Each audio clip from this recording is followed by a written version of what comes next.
Hello mga kadayet! Enjoy o aliw ka din ba sa mga dancing chef and staffs? Magbo-buffet tayo ngayon! Let's go na mga kadayet! Dito lang tayo ngayon sa Four Seasons Buffet and Hot Pot. Nandito nga lang pala ito sa Cubao, Quezon City. Maraming available na options para sa kanila hot pot dito. Pero ang aking pinilahan ay itong kanilang roast beef. Meron din silang roast chicken dyan.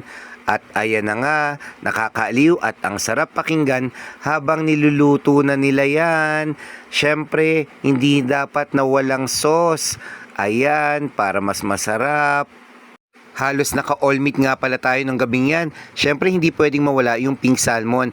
Yan nga pala yung mga beshi natin at happy birthday kay Tenten. Ayan na nga, yan yung pink salmon na kinuha natin at siguro mga nakatatlong serving tayo dyan. Ang sarap niya naman kasi talaga.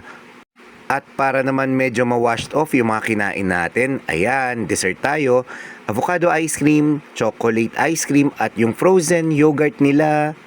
At dahil bare months na, sinimulan na nga natin yung ating tradisyon kahit wala pang simbang gabi. Ayan, tinikman na natin ang all-time favorite pag nagsisimbang gabi. Huwag nyo rin nga palang kakalimutan tikman yung probiotic, yung Yobik drink na yan. Till next time mga kadayet!